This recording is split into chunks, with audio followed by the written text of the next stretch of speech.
First elimination game of 4 about to begin. Back on the broken couch. I like broken couch. I do like it. Shattered. Sounds very Shattered couch. Blizzard. Dumpstered couch. Yeah. Broken. Yeah. To discuss the first match. So we have Stats versus PtitDrogo just around the corner. We are obviously excited, I think, and I think it is safe to say excited for this one because I do believe it could be safe to say. Yeah, thanks, Jeff. Roddy, I want to start with you. Thoughts on this series? I mean, we had a lot of Jeff's thoughts earlier. What about you? I mean, obviously, Stats is the favorite going into this series just because he's a Korean Protoss and he's the more accomplished player, even though, you know, Drogo won Leipzig in the beginning of the year. But in a single best-of-3 series, you know, it's PvP. You can say anything is possible. I don't think it's that simple, but I think Drogo has very good PvP. Drogo has always been good friends with Niblet. He's been playing a lot with him. Obviously, been playing a lot with Showtime as well. And I also think that Drogo, out of those 3 Protosses, like I think Showtime and Neep are a little bit straightforward. They're going to be like, we always want to play Blinkstalker Disruptor, you know, if we can. And Drogo is not afraid to switch it up. There's a good chance we'll see something a little different, at least in one of the games. And when I say a little different, crazy Stargate play, you know, whether it's Phoenix or Oracle, and then with like crazy ground armies, stuff like that is possible. Well, Stats, I am really not sure. Like, is Stats going to play like we saw the Foreigners play? Or is it more going to be like we saw Zest play yesterday, where Zest is like, well, obviously if I do the exact same thing like you just seem to be better at that part of the game. So let's switch it up. Let's go for sharp timing attacks and let's try to create weird PvPs. I do want to, before too much of this goes on, because I can feel our hardcore fans out there dying 1,000 deaths right now. They're like, guys, it's Stats. I get it. He was a top performer in Pro League. He is one of the most rock-solid Protoss players. Every time Artosis called Zest the best Protoss, there was like 300 people that were just stabbing their Artosis effigy like, no, you idiot, it's Stats. He is way up there. I get that. But I do think this is a scary match for him for all the reasons Kevin said. Short best of 3. It's going to be interesting. Has Stats then, has he disappointed or impressed you at this tournament, Nate? Oh, wow. Well, as a residential PvP expert, you know, I think that Stats has kind of just showed up the way you expect, right? Stats is a really good player. If you look at the other players in this group, however, you know, Dark is a monster, right? You can't really pick anybody to beat him until he runs up against, I would say, someone like Beyond or TY is what you would kind of expect, at least from the way that matchup's been going. But Stats is incredibly strong, and I think it'd be a little bit silly when you look at this guy, the years that he's had, the results he's had, people he's been practicing and playing with, and say that he's going to drop a series like this where it counts to someone who's come in as a replacement in this tournament. Stats is definitely a big favorite in this matchup, and I wouldn't say he's disappointed at all. I think Stats hasn't necessarily disappointed, but he also hasn't convinced us yet, right? Like, solid series against Snoot, but a little gimmicky in game 2, you could say it was a good game 3. And then against Dark, very good game 1, probably the best game of the tournament from him so far in this, or at least the best game of his tournament so far on New Gettysburg against Dark. But game 2, game 3, look, I mean, like, Dark was just better. So we can't really say it that we've been terribly impressed with what we've seen so far. And I'm sure that he's not super happy with it either. 2 PVZs, though, to your point, which is interesting. We haven't seen his PvP yet. And I guess I can ask the same question about PtitDrogo because he started the tournament, and then all of a sudden the second match he was able to advance through to this one. So what about PtitDrogo? Impressed or? Yes, absolutely. And he is like the scariest guy in a lot of these groups because he has nothing to lose. He got the call. They're like, hey, PtitDrogo, what are you doing at BlizzCon? And he's like, oh, I've got no plans. Like, how about $10,000 and some StarCraft? He's like, okay. Shows up, eliminates Snoot, has an okay series against Dark, by the way, the best Zerg on planet Earth. He's already done well. He could go 0-2 here, and nobody would really look down on him. That's what makes him so scary. Doesn't fear death, to be as completely cliche as humanly possible. So here, he's got a matchup that he's got to feel pretty comfortable with in the sense that it's strictly PvP, not necessarily Stats. And there's no pressure on him. You could lose 0-2. He could can rush twice. He could look really silly. He'd be like, well, at least I'm not Violet. You know, it's I wouldn't do that. There will be a Reddit thread if he does that, Jeff. Do you think there's a little bit of added pressure on Drogo in the sense that he knows that all of the French community are watching this, and they are very passionate, and there is a lot of them watching. I'm not sure if that will give him more pressure than he would have in any other tournament, but I think what could give him a little bit of pressure is that it now suddenly seems so much more realistic to make top 8, as he sees the guys that he's been trading games with. Like before, if they would have all gone 0-2, 0-2, then he's just going to show up here. It's like, well, you know, I'm going to give my all. If it doesn't work, who cares? But when you know that either Elaser or Nurcho is going to advance, when you know that Showtime has won this group, then obviously that gives you a little bit of hope, and with that hope comes a little bit of pressure. Well said, Kevin. I agree. That's awesome. Okay. favorite part of the show, predictions. Little man Nathanius. Oh, wow. Let's begin with you in the center. I want to make a very not big boy prediction and say that Stats is probably going to win this 2-0. He's a strong player. In control. I'm feeling it, man. I think 2-1. It's a barn burner, but I like PtitDrogo. I think the upsets are been abound. Confidence is in the air. People are believing that these Koreans can be beat, and I think it happens again. I find it a very difficult one. I mean that. I think the most likely one is 2-1 in favor of Stats. But All right. Okay, thank you very much, gentlemen. We're going to get into the first match. I hope you are excited, because we are on the couch. We'll be right back. The 2016 World Championship Series Global Finals is brought to you by Intel, T-Mobile, NVIDIA, and Republic of Gamers.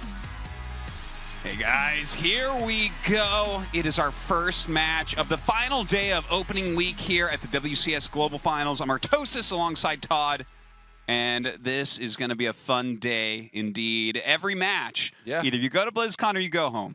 France is still in it, man, and Yeah. I hope that maybe we get a French player in the top 8, but he has to go through Stats, a beast of a player. Yeah, this is a tough one for Drogo, but let's go ahead, get into it, and we can discuss it a little bit more. First map going to be Frozen Temple, a crazy one to start off on. Up here in the top left, our Protoss from Korea, it is Stats. And his opponent, the underdog here in the tournament from France, it's PtitDrogo. He has a tall order ahead of him here. Stats is very, very respected. I was just speaking a little bit with PtitDrogo, and he was telling me that obviously he practiced a lot with Deep, Showtime, and he's been brainstorming this matchup here that he's known about for some time that he was going to have up against Stats. But he really thinks, kind of like how Elaser thought of that Stats basically is maybe a little too good. So as much as it might not be the best of mind states to have, it's good to respect your opponent. I think Drogo realizes that he might have to do something special. From the way he was talking about it, he told me that he was either going to look like a genius or look like Elaser. But maybe a little bit less extreme. You know what? I appreciate the fact that he has really looked at this honestly and decided what he thinks is his best chance. I think that's really smart. And to be honest, Todd, this might be the best map for him to start that out on, because Frozen Temple is one of these maps where if someone takes an expansion and you did the right build, you want to do a bust at that natural, you absolutely can get that done no matter how good your opponent is.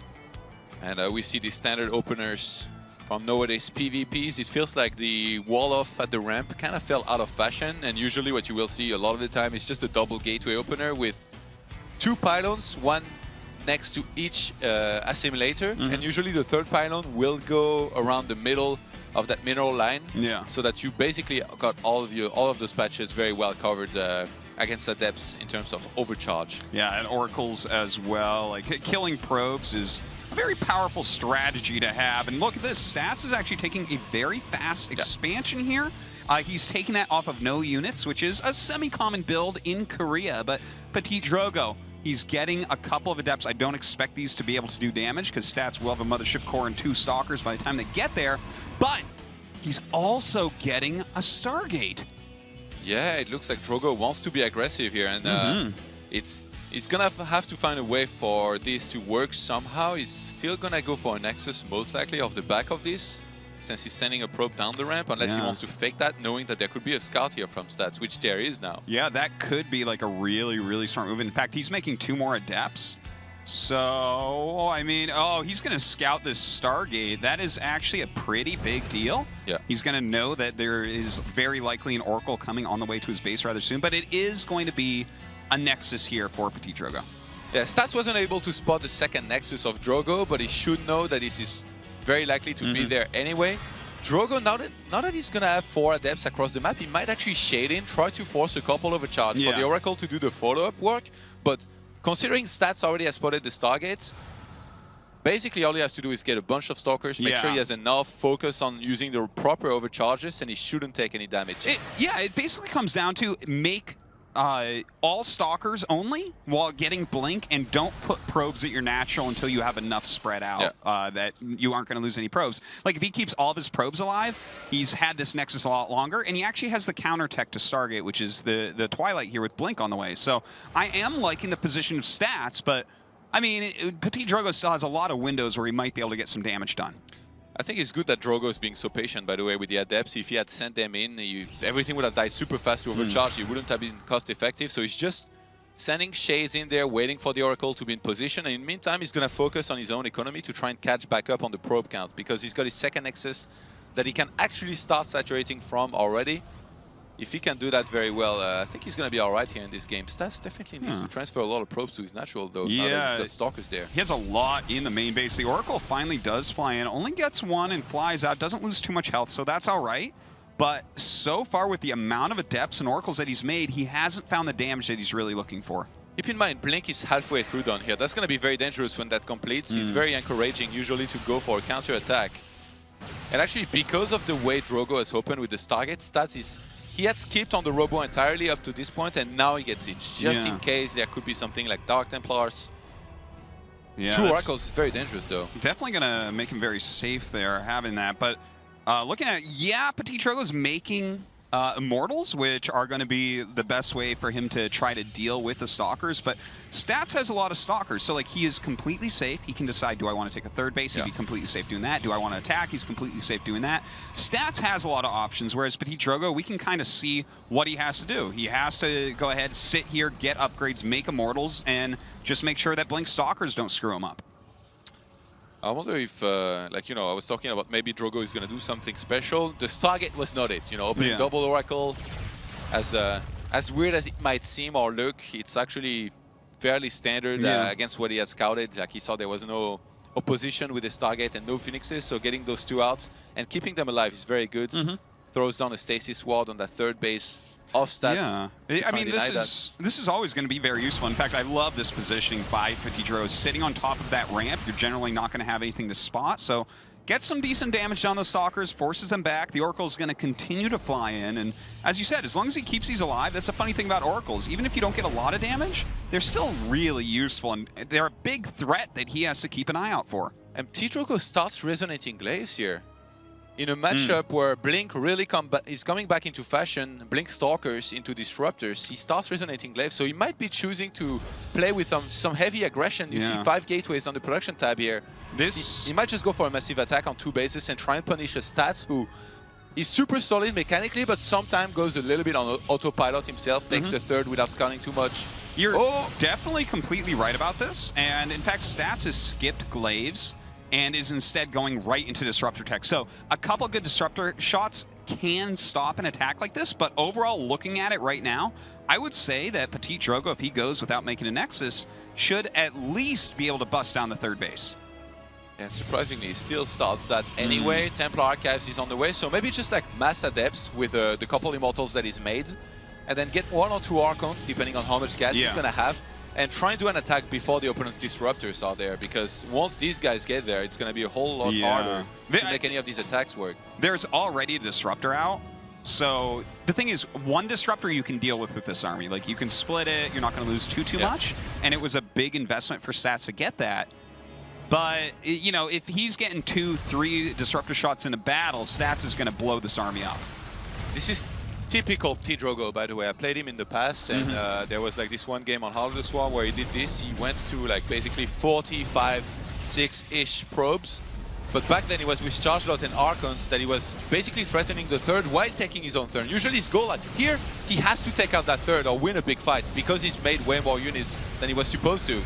Oh man, look at this. He lures back those Adepts in between 2 pylons, overcharges both of them, throws down a force field there, trying to stop the Immortals from getting good hits on, and in fact, it works very well. Another force field comes down from PtitDrogo, trying to stop some of these Stalkers, and it looks like he still should be able to pick off this third base like we were talking about. That would be huge. He would have to pull back behind this, but the Disruptors are still the very scary unit here that is facing War Prism actually in danger against this many Stalkers. I think he's going to be taken out. Is he still going to engage? No. Ooh. I actually felt like maybe he should have let that finish and just start trading out for disruptors, because this is the scary part for PtitDrogo. Yes, he took down that third and has his own, but this army composition won't long-term be able to beat Blinkstalker Disruptor. Oh, get away. Oh, that's a big shot there. And I think Stats from there is going to snowball and take out basically the rest of this army, including these very important Immortals, and maybe even counter-attack behind this. Oh man, the Immortals are doing massive amounts of damage here. Blinks forward, gets that Prism immediately. The Immortals still putting out lots and lots of damage, and in fact the Adepts helping out as well. Some Adepts here from Stats though, helping to push it all back, and Stats wins the battle pretty handily. Definitely has a better army right now. And then behind this, he's going to have a lot of Stalkers to work with. He's going to head across the map, both players on +1 attack upgrades, but Stats has so much left over. Army supplies 51 to 27. Oh, that is a really big difference. Now, there are a couple Phoenixes out to try help lifting up, but that is a lot of Blink Stalkers, and it's not like he has a ton of options microing against this. Like, his third base absolutely should be going down here. And I don't see what Drogo can do there. It feels like he cannot fight, but he has to, and he has to try and defend that third base. Yeah, you know, I think he can't defend it. With the Disruptor sitting here, I think he just has to kind of let it go. Like, look at his army. It's too small right now. Does try to hurt the Prism here. Doesn't quite work. The Stalkers are up there to save it, but it looks like he just has to sack this base. Yeah, this is just like the worst feeling in the world, because you know in the meantime that your opponent has retaken his third, so I think PtitDrogo is about to have to take a fight here, and I don't think it's going to go well for him at all, because Stats just has so much. Yeah, like even with these Phoenixes out, he will get one Disruptor shot off, and that is brutal. Okay, going forward with the... Oh, doesn't do the Adept shade in. Probably smart this time, but still. When he goes in, he's going to have to send the Phoenixes to make sure he picks up some of these Disruptors. Hopefully figured out which one have already detonated so that he picks up the proper one. Yeah, that's going to be a cancel as well. No, he sends the Phoenixes in. Here we go. All right, well, he's got to do it eventually here, and the Disruptor's not being too helpful. Does blink up and get those Phoenixes. Oh, man, Disruptor shots starting to go off, and PtitDrogo is in a lot of trouble. GG. Stats will take game number 1, but do you know what? Drogo got himself into a decent spot there after killing the third base. Yeah, it's just Stats' patience. This is what you would expect. When I talked about Stats and what Drogo thought of him, he told me, well, he's kind of like a Neeb. He's like, just like super solid. And that's really what we saw there. Stats, he realized that that third base, he couldn't defend it in the first place, so he pulled back towards 2 pylons, used double overcharge to really deal with the first chunk of these Adepts. And then from there, even though Drogo had made a lot of units, Stats knew that he had Blink, he had the mobility, and he could chase down this army. It's just so hard to get away with a slow Prism and slow Immortal. So he's like, well, if your units are so slow, I'm just going to chase you, wait until I finally have more than you, get a good engagement, get rid of this army, and then from there, I mean, it was smooth sailing once he had a lot more army supply. Yeah, do you know what? Like, the one mistake I really felt like I saw from PtitDrogo this game is when he had all his shades ready to hit the Disruptors, like land on top of them right after he killed the third base. I feel like if he had let that go in and started trading his army as much as he could, that could have put him into a much better spot, because you're going to hit a critical mass with Blinkstalker Disruptor where this Adept type of play just folds, it just dies. And unfortunately for him, he did hit that spot. I feel like, you know, to harken back to older PvP days, you know, if you used to go like heavy Blink Stalker against someone teching up towards Colossus in the very old days, you'd want to continually trade out Blink Stalkers for tech units, you know, so that you would be able to transition. They wouldn't hit that critical mass. And I feel like if PtitDrogo can make a little tiny change like that with a build order like this, he could have picked up a victory. Yeah, I mean, he's just hard on the spot against somebody as good as Stats, though. Like it feels like you kind of have to get lucky somewhere in there, because outplaying him almost feels out of the question. Yeah, I know it, right? And in PvP, it's his strongest matchup, and he's one of the best players out there, so... All right, game number 2 coming up. PtitDrogo against Stats. The map will be King Sejong Station. And here we go in the bottom right, our red Protoss crushing in game number 1. It's Stats. His opponent down a game, has to win here or he is out. It is PtitDrogo. Looks like Stats might be wanting off actually here. Pylon towards the ramp, as opposed to Drogo, who gets it close to his minerals. Well, you know what? I think that this is a smart change in Stats' play. If you look at the last game, PtitDrogo opened up with a strategy meant to take out a lot of probes, which would include 4 Adepts and going into Oracle play. So I think something like this is just, he's like, okay, maybe his plan is to kill a bunch of my probes because that is the easiest way to win a PvP. You get Adepts in early game and nothing's there. It's like, oh, look at that. I guess I'm better than this guy.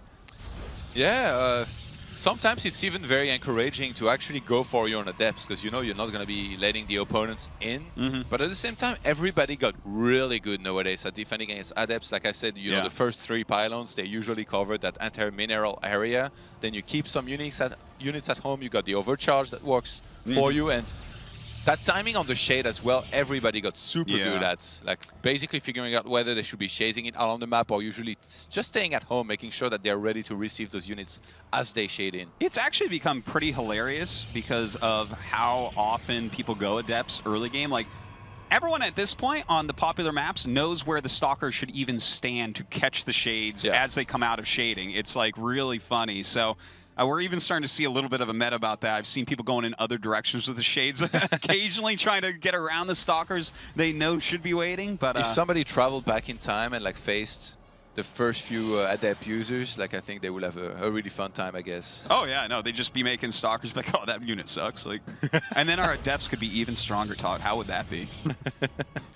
All right, double Adept production here from both. So far, it's an absolute mirror build, except for the fact that the third pylon here from Stat, keep in mind, his first pylon was towards the ramp, but the third pylon is around his natural. So he goes for his target in the main. That's going to leave his middle line exposed, because he's only got 1 pylon towards the direction here right now. But because he wants to be the aggressor, I think he's okay with this. And because he's going Stargate as well, and in fact, both players are going Stargate here. Yeah, if you are going Stargate, I think those pylons mean less, especially if you've walled in. You don't need it against Adepts, and then you don't really need it against Oracle, because like if they went Oracle and you went Oracle, you're both killing probes, and if not, you have Phoenix. Let's see who gets into whose base here. Drogo's actually, he's walking back, or shading back home rather, here against the Adepts of Stats, so he wants to be the defensive one, but that would mean that he won't spot the Stargate of his opponent, whereas Stats might. Okay, actually, no, he's pulled all the way back. I think he saw the additional Adepts. And Drogo going to be the player here that goes into a Nexus earlier than his opponent. That could be nice, but Oracle versus Oracle, they have no idea. That's so funny. This could be really, really gross. We'll see if anyone wants to make a second Oracle. Hell, you never know. Sometimes people will start a Phoenix. Generally in PvP right now, that's not going to be it unless you really feel what's going on. But those Oracles about to finish up. It's a pretty even game. This I like pretty much the same build. Stats, by the way, fixed the weakness towards his mineral line. He made a bunch of more pylons near it, just to make sure that he's ready overcharge-wise. If anything were to come his way, I think Drogo's trying to force overcharges there for the Oracle to clean up right after. And he even forces all the mana here from that 1 Oracle of Stats to be used. Do you know what, Todd? I actually like Drogo's position here. Okay, he finally Stats gets in to scout what's going on. Yeah, like, the thing is, Drogo went right into Phoenix because he sacked all those Adepts with the pressure and then went into Second Stargate. And look at that, he cancels it now that it's scouted because he's like, okay, there's no way that you are going to just fall to this. So we see a lot of different little mind games going on based on what they've scouted. Really strong play from both sides so far. And then from there, I wouldn't be surprised if we saw just a Twilight Council and a Force. But as I said, that he drops the second Stargate. The madness has begun. He knows he's facing an Oracle first, so there is no way that Stats will ever be ahead on the Phoenix count. So he's just going to play Mass Phoenix, knowing there could be Blink Stalkers, but that's fine. Because he's going to get a lot of Phoenixes. He had a second Stargate building and he canceled it, but that was after the Adepts were out.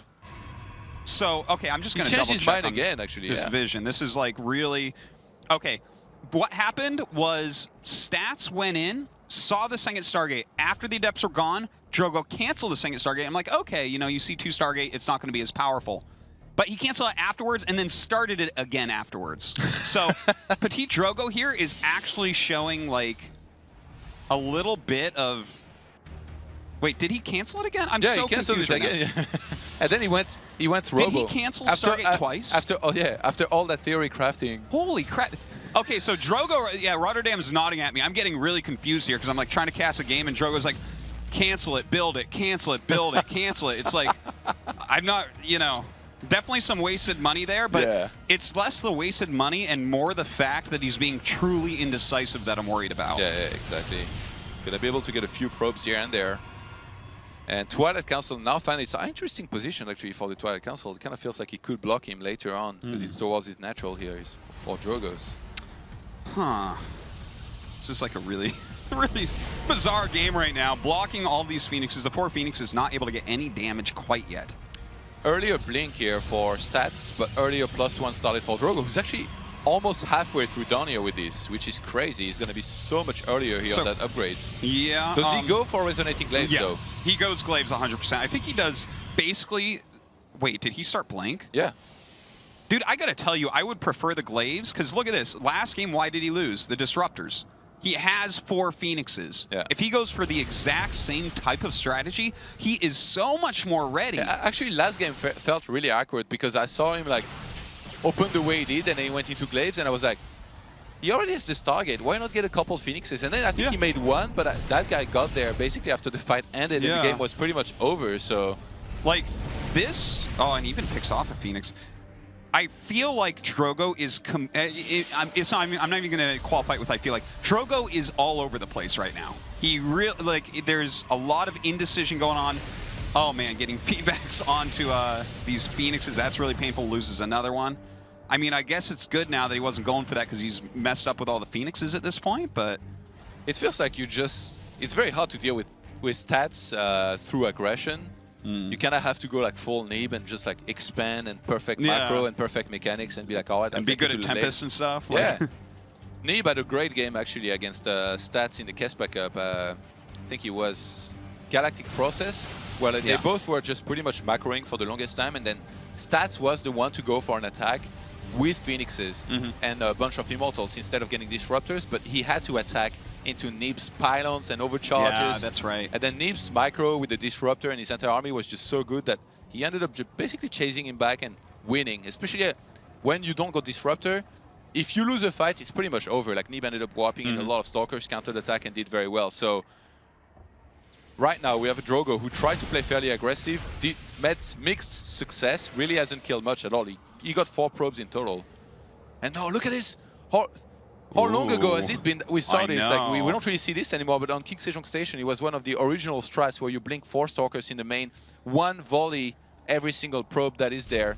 And in the meantime, you posture for an attack elsewhere. And look, there's no Mothership Core towards the main. Dude, Stats is wrecking right now. This is a perfect ball too. He's gone into Glaive Archon. So, like, even though those Immortals are not going to be that useful against us as that Glaives finishes up. In fact, the Stalkers are in the main base now. And Drogo has Sentries. Sentries sucks against Archons. Yeah. Well, I mean, this army in general, like, right now Stats has a better army, he has a better harassment going on, like, everything is in his favor. Look at this, 6 probes dead, he's killed a couple Stalkers that warped in, he can absolutely kill these 2 Stalkers as well. Mothership Core has to come back, which means Stats gets to just attack right in here. Yeah, and it's really hard right now for PtitDrogo to defend. He needs to be macroing in multiple places at once. +2 won't even finish here before most of this fight has already happened. Yeah, he is just wiping the floor right now with PtitDrogo's army. Not a lot more he can do. Some good juggling on the Prism to make these Immortals live as long as possible. But now the Adepts shading up and through. He can just blink away from this and let his Adepts do the work, considering nothing chase those Adepts. And now those Adepts are up in the main minerals. Yeah, they're going to do a lot. They're going to basically wreck the rest of these probes that are up there. Keep in mind, in the meantime, across the map, no damage, no economic damage is being dealt towards Stats, who's looking to try and close things out here with these last few units. Yeah, GG.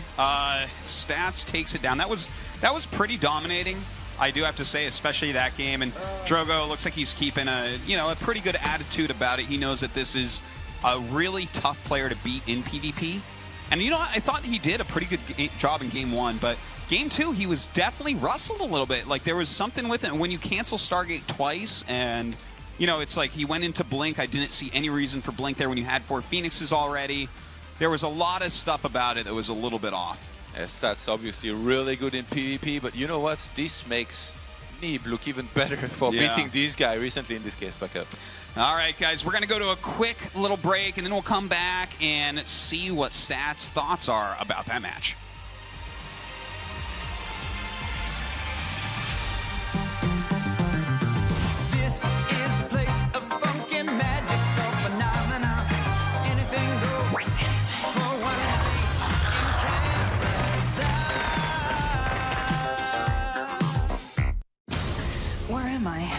You're wanted for treason. I've always been loyal to the Dominion. Rogue Agent, send reinforcements immediately.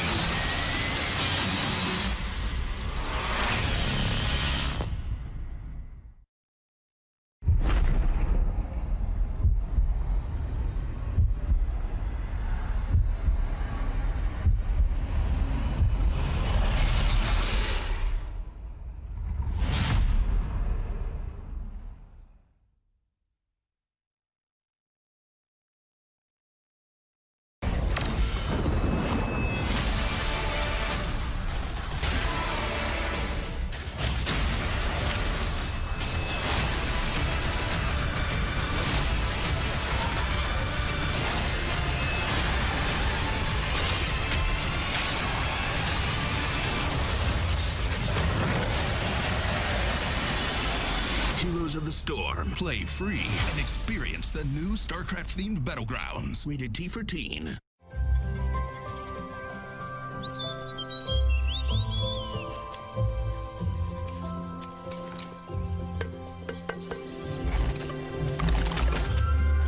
See the full animated short at playoverwatch.com. In our first decider match of the day for Group A, it is a decisive 2-0 victory where Stats defeated PtitDrogo.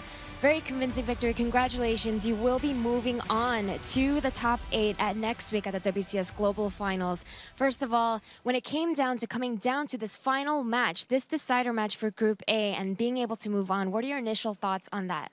일단 이게 최종전까지 와가지고 이제 드디어 8강까지 진출을 하셨는데 그 소감 먼저 얘기해 주세요. 일단은 승자전에서 그 다크 선수한테 져가지고 최종전까지 떨어지게 돼가지고 혹시나 떨어질 수도 있겠다라는 이런 생각 때문에 조금 되게 불안했었는데 다행히 오늘 이렇게 진출하게 돼서 너무너무 기쁩니다. So it says in the winner's match, when I was up against Dark and I lost, I actually got very nervous at the prospect and the possibility that in that decider match I might lose. And if I lost, that meant that I wouldn't be able to move on to the quarterfinals. So that did worry me a little bit, but I'm extremely relieved that I was able to win here and that I will be moving on. Now, when it comes to the results that we've had thus far, we've already seen a lot of players such as yourself and Dark, as you just mentioned, move on. And we've also seen some players eliminated already. So I'm wondering, as you've been looking at the results, are there any results that have surprised you? 일단 이제 많은 선수들이 벌써 8강까지 진출을 하셨고 그 다음에 탈락도 많이 했어요. 그래서 그 결과들 중에서 좀 놀라웠던 결과 있었나요? 일단은 당연히 D조에 그 강민수 선수가 2패로 가장 먼저 탈락한 게 굉장히 좀 놀라운 일이었고, 그리고 C조의 쇼타임 선수가 한국 선수들을 디어 선수와 변 선수를 잡고 올라간 것도 굉장히 좀 놀라운 이런 결과였던 것 같아요.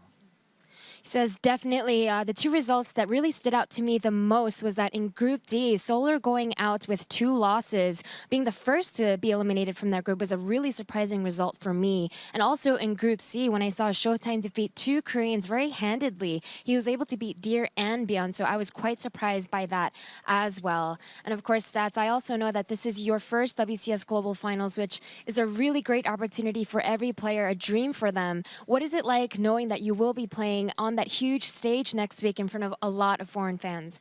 일단 이게 첫 블리츠콘이잖아요. 그래서 다음 주에 엄청 큰 무대 위에서 이제 많은 해외 팬들 앞에서 경기를 하게 됐는데 그 기회에 대해서 어떤지? 벌써부터 많은 해외 팬들 앞에서 이렇게 경기를 할 생각을 하니까 너무너무 떨리고 흥분되고요. 무엇보다도 뭐 그것도 그거지만은 일단은 저 스스로 경기력이나 컨디션 조절 이런 것 확실하게 잘 해가지고 8강에서 베스트 컨디션으로 좋은 경기력 펼치는 게 일단은 제 최고의 이런 목표인 것 같아요. He says, first of all, just at the very idea, just now, even now that I've won and I know that I'll be moving on, at that idea that I will be playing in front of all those foreign fans, I'm already starting to get a little bit nervous and I'm feeling the tingles of excitement. But more than anything else, I just really want to make sure that my condition and my play style can be at its optimal performance. I really want to make my primary goal to show everybody in that audience and everybody that watches my games my best performance. So that will be what I focus on. So congratulations again, Stats, on moving on to the round of 8. Looking forward to your performances there in the quarterfinals. And with that, he will be joining Dark as the second player to move on from Group A. Thank you very much, Smix. Getting closer and closer to finding these 8 players. We've got 5 now who are guaranteed to be playing next week at BlizzCon. Back on the couch, we have In Control, Nathanius, and Rotterdam. There was a little bit of belief here for PtitDrogo to be able to perhaps beat him here, but at the end of the day, I think it was quite clear what happened. Yeah, this was the return to normalcy. This if like someone's like, you know what, I'll check out BlizzCon on Sunday. They tune in, they're like, foreigners still suck. It's like, PtitDrogo put up a fight. It wasn't a suckage. It's not a bad series, but it was a 2-0. And Stats in both games was never really in danger of losing. There was no like, oh god moment. He played very solid, looked good. Yeah, I couldn't agree more. I feel like Drogo had a cute idea on this first game. Look at that pylon on the high ground, by the way. It's very weird to compliment somebody on pylon placement, but there is that one small timing where if you play Blinkstalkers are very good in shooting and running away, but obviously not very good in standing there and trading, but the pylons helped out so much. Taking down the third base was nice, but he needed more than that, and there was no getaway from this. I also loved how decisive Stats was. When he saw that Prism, he's like, okay, I can probably lose this fight if I keep shooting at Immortals that are getting picked up and I do 0 damage with my Stalkers, or I can just kill the Prism and then your entire army is trapped. And his patience was incredible. Like, big-time decision-making. He had a third well before PtitDrogo. He had the better composition in Blinkstalkers and Disruptors, but it takes time to develop that. Had he like rushed to defend the Nexus at the third and been like, I must hold here, he actually could have lost that game, and that would have been something PtitDrogo would have wanted him to do. But he knew if he just, loses the third but wins the fight, he's going to win the game. And here in game 2, just amazing decision making. You actually kind of see almost a reversal in text. No Disruptors out for PtitDrogo, but it is more of that adept kind of timing attack from Stats. But blinking into the main, a beautiful touch. He doesn't have the Neeblit Mothership Core at home to protect him, so he's in a lot of trouble there. But he also wins the fight over here as well. So, I mean, just Stats smothering him with great decisions. Game 2 was pretty wild, of course, right? Because, I mean, even the casters were losing it a little bit. It's Stargate against Stargate, and then obviously, you know, if you're French and you're cheering for Drogo, you're like, please make a Phoenix. But it was Oracle against Oracle, and that's all right. He did follow up with a kind of a quick Phoenix, and that's where things got weird. I think for a split second, Drogo's like, there's a very good chance it's going to be Phoenix against Phoenix. Let's get double Stargate. And then he's like, but what if he doesn't? And I think then he cancelled it. I'm not exactly sure if he saw something or not, indeed. So he cancelled it. Then he was waiting. I was like, you got to drop the Robo. Then he sent an Adept in the main, and that that Adept saw a Phoenix, and he's like, oh my god, it is Phoenix against Phoenix. Let me get a double Stargate again. But then he scouted again, and he's like, wait, it's just a single Phoenix that could have potentially been there to deal with Oracles or whatever. He's like, so I don't need the second Stargate, and that's why I cancelled it. But obviously that sets you back. If you would have dropped, you know, a Robo the very first time, I think those 4 Phoenixes, they'll pretty much always pay for themselves. Then you get Immortals out quickly. It could have been better, but a lot of kudos to Stats, though, for making it so hard for Drogo to figure out what's going on. And obviously the way he was defending, positioning his Blinkstalkers, like, indeed, back to normal. They make it look effortlessly, which is not, but Stats played very well. That's that stress, those crazy situations coming in. Like you said, he's not really sure if he needs to get the second Stargate or not. So congratulations, you played yourself moment there, as he wasn't able to commit to something fast enough to get as much utility out of it as he would have needed. Not too much else to really add on for that series, but we're starting to build our top 8, and it is looking nice now. We've got Dark, Zest, Showtime, TY, and Stats. Here are the games that are coming up now for the rest of the day. We have Neeblit versus Patience as the next one, then Beyond versus Deer, before Nurture versus a Laser. But the top 8 starting to form, starting to mold into quite a good selection of players, Kev. Do we know who Stats plays? Oh, no, we don't know yet. We don't know. The bracket draw will be a little bit later, Kev. Kev. So at the end of the day? It's the end of the day. Are you doing that? Bracket draw. We will be doing that, Kev. Oh, really? We'll have an innocent hand, as we like to call it, that will be helping. But we'll do that a little bit later today to see who plays who. Yeah. Well, that disqualifies me, yeah. Yeah, that's why you're on the couch, Kev. Thank you very much, gentlemen. We're going to take a very, very brief break. Before that, do remember to check out our social media channels at StarCraft on Twitter and also /StarCraft for the YouTube channel. Hope you've been enjoying the morning. Next up is going to be a big one. It's going to be Niebler versus Patience.